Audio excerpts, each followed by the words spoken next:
Assalamualaikum, dear students and viewers. I am Khalid Mahmood from Gill Science Academy. Dear students, आज के lecture का topic है spin quantum number. Dear students, last lecture में आपने magnetic quantum number के बारे में सीखा था। आज के लेक्चर में आपने सीखना है स्पेन क्वांटम नंबर के बारे में और पालीज एक्सक्लूजन प्रिंसिपल के बारे में। डियर स्टूडेंट्स, ये 4 क्वांटम नंबर्स हैं। पहला है प्रिंसिपल क्वांटम नंबर, जिसको हम लास्ट लेक्चर में पढ़ चुके हैं। इसको हमने n से रिप्रेजेंट किया था और ये हमें शेल्स के बारे में इंफॉर्मेशन देता है, लेकिन एक्चुअली ये हमें साइज ऑफ द ऑर्बिटल के बारे में इंफॉर्मेशन देता है। Size of orbitals.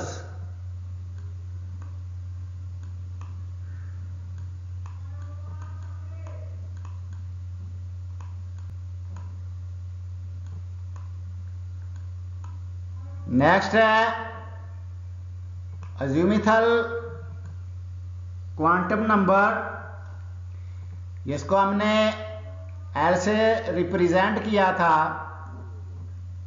और ये हमें शेप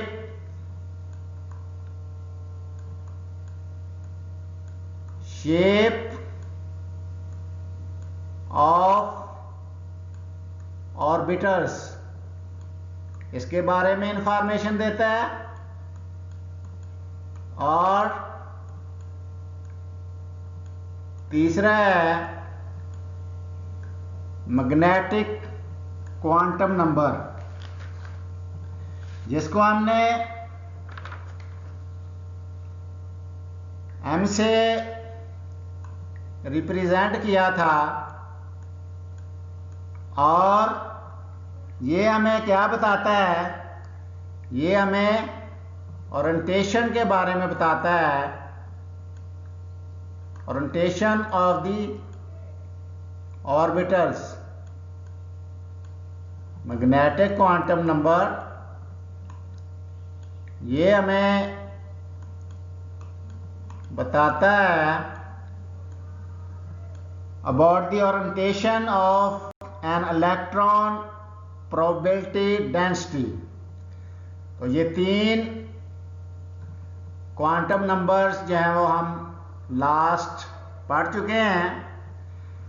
आज का हमारा टॉपिक है स्पेन क्वांटम नंबर। आज आपने सीखना है स्पेन क्वांटम नंबर के बारे में। Dear students, spin quantum number जो है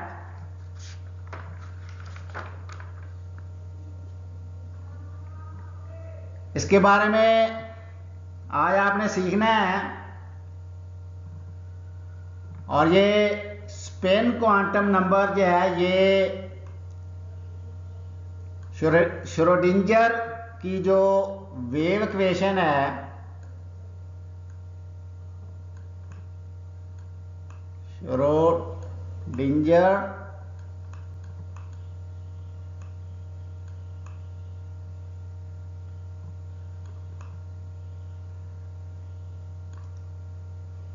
wave equation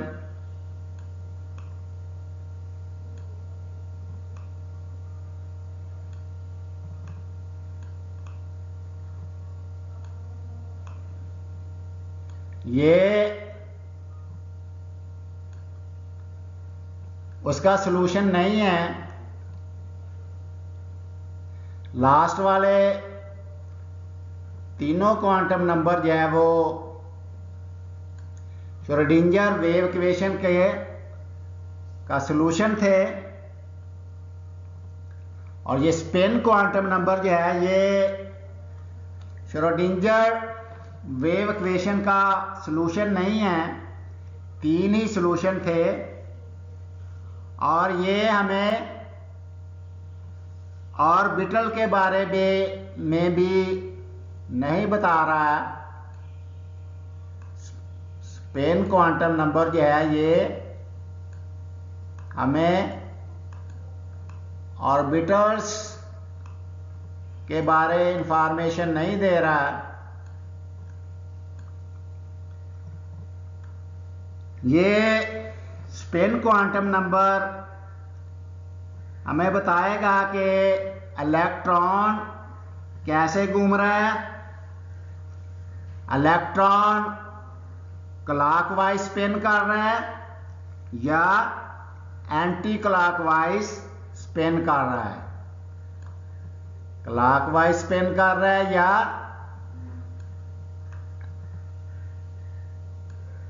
anti clockwise spin कर रहा है।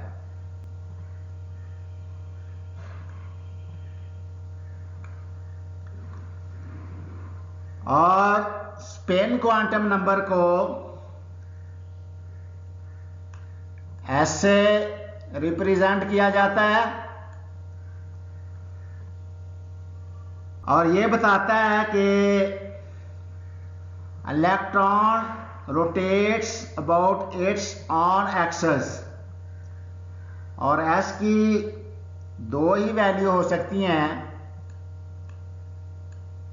प्लस 1/2 और माइनस 1/2।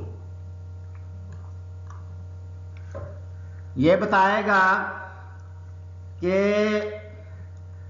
उस 3D स्पेस में 3D स्पेस में ऑर्बिटल्स के अंदर इलेक्ट्रॉन खुद या वो कैसे घूम रहा है। And this complete the fourth quantum number.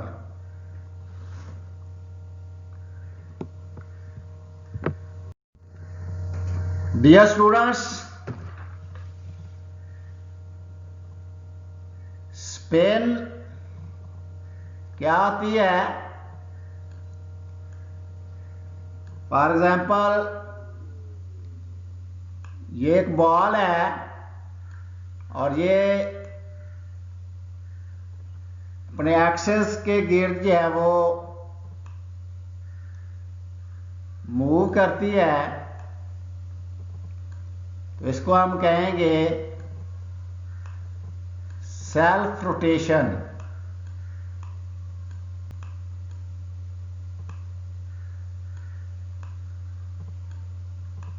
क्या कहेंगे इसको?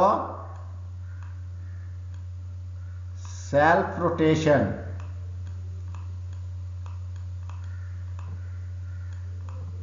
और इसको स्पिन कहते हैं, यानी इलेक्ट्रॉन या वो स्पिन भी करते हैं। 1921 में ये दो साइंटिस्ट थे, स्टर्न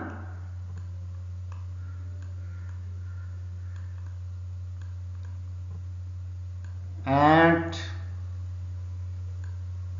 गार्लिक,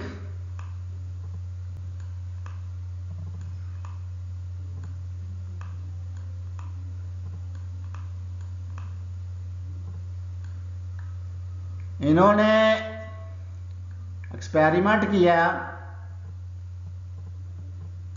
और ये सजेशन दी कि ये नतीजा अखज़ किया कि इलेक्ट्रॉन दो रोटेशन में स्पिन करते हैं।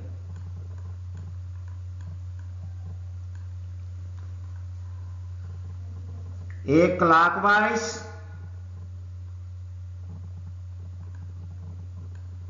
और दूसरा जो है वो एंटी क्लॉकवाइज। इससे पता चला कि इलेक्ट्रॉन स्पिन भी करते हैं। इसके बाद 1925 में दो साइंटिस्ट ने इस पर रिसर्च की।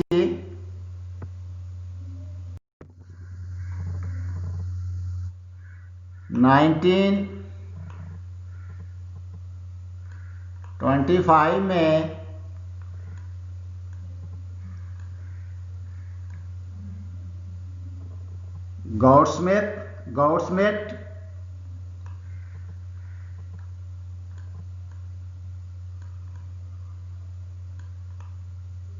गॉडस्मिथ और दूसरा था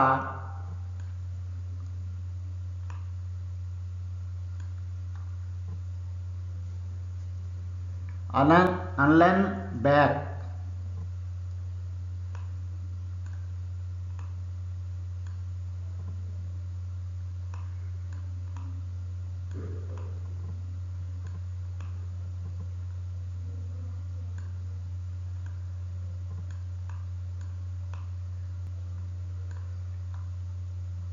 इन्होंने स्पेक्ट्रल फिनोमिना को एक्सप्लेन करने के लिए हाइपोथेसिस दिया कि इलेक्ट्रॉन जो है अपने एक्सेस के अबाउट भी रोटेशन परफॉर्म करता है, in addition to its motion about the nucleus. यानी इलेक्ट्रॉन एक तो न्यूक्लियस के गिर्द जो है वो रिवॉल्व करता है,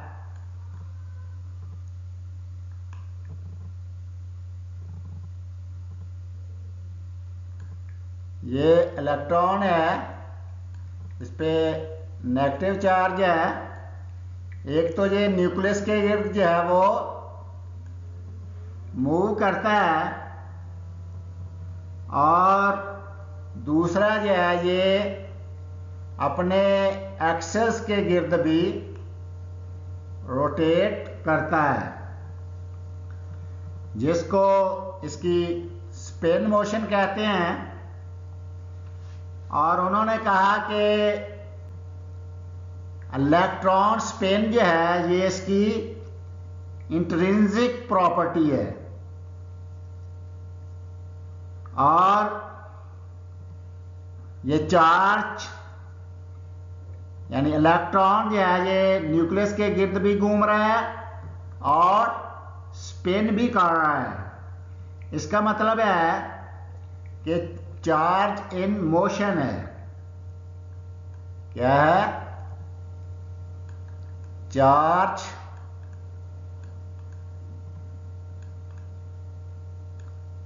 इन मोशन, यानी चार्ज है वो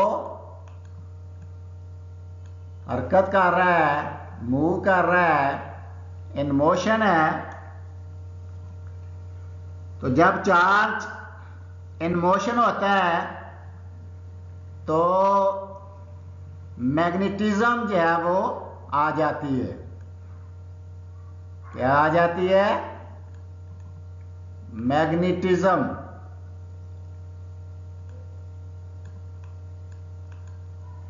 चार्ज की मोशन की वजह से मैग्नेटिज्म जो है वो प्रोड्यूस होती है।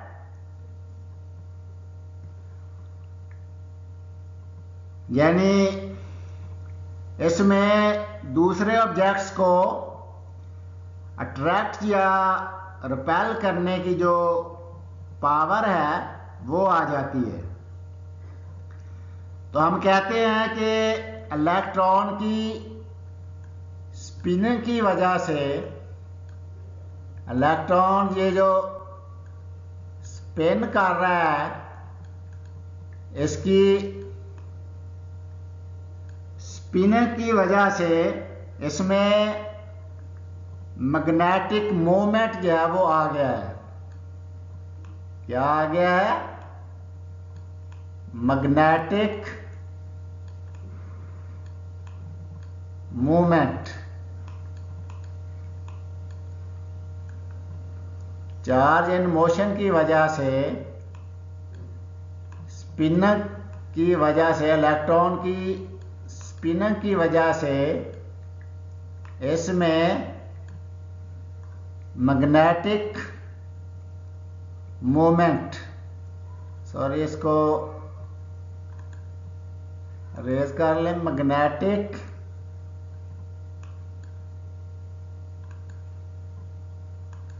मोमेंट किस वजह से है? इलेक्ट्रॉन की स्पिनिंग की वजह से। मैग्नेटिक मोमेंट का मतलब क्या है? जब हम मैग्नेटिज्म की स्ट्रेंथ और डायरेक्शन को मेजर करते हैं, यानी मैग्नेटिज्म की स्ट्रेंथ को मेजर करते हैं, तो इस प्रॉपर्टी को कहते हैं मैग्नेटिक मोमेंट। इलेक्ट्रॉन की स्पिन की वजह से मैग्नेटिक मोमेंट आ जाता है, इसलिए हम कहते हैं कि स्पिन क्वांटम नंबर एक्चुअली क्या करता है? ये एटम की एबिलिटी को डिटरमिन करता है। क्या करता है? ये एटम की एबिलिटी को डिटरमिन करता है कि आया वो मैग्नेटिक फील्ड को जनरेट कर सकता है या नहीं। तो स्पिन मोशन की वजह से इसको क्वांटम नंबर दिया गया है। इसके लिए हम ms या सिंपली जो है वो हम s को यूज करते हैं।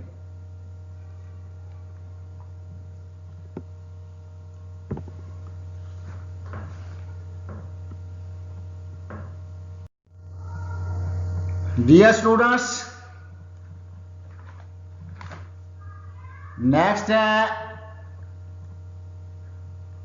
Pauli's exclusion principle.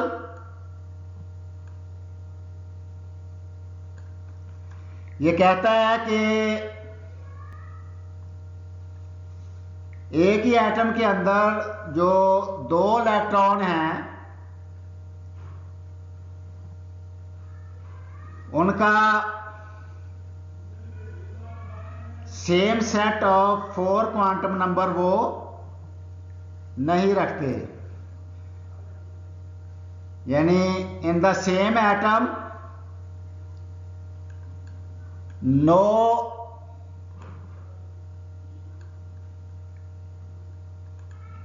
in the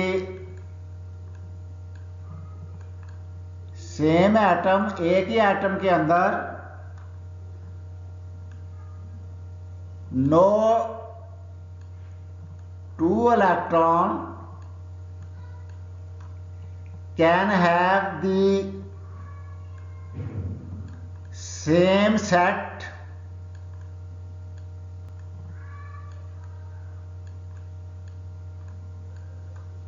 of 4 quantum numbers।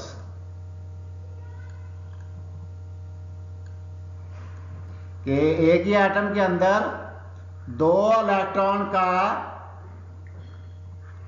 जो चारों क्वांटम नंबर है वो सेम नहीं हो सकते। यानी दो इलेक्ट्रॉन का जो एड्रेस है एग्जैक्टली सेम नहीं हो सकता। ये पालीज का प्रिंसिपल है। Only two electrons with opposite spin can be present in an orbital। इन पाली ने इसको एक और तरीके से भी बयान किया है। क्या कहता है वो? ओनली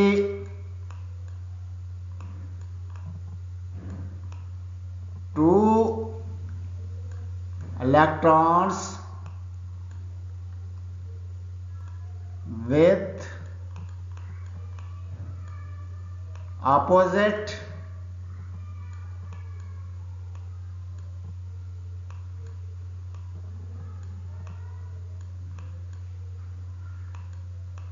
opposite spin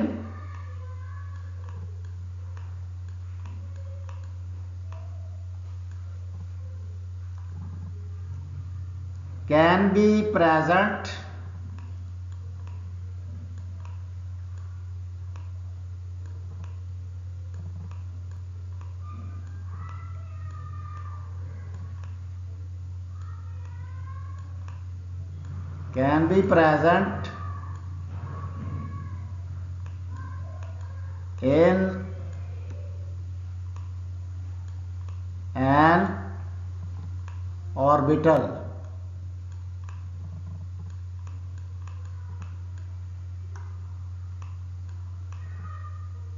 क्या कहता है? पाली ने इसको एक और तरीके से बयान किया कि एक ऑर्बिटल के अंदर जो है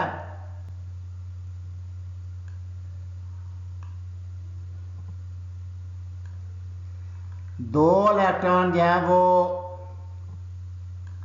विद ऑपोजिट स्पिन रह सकते हैं।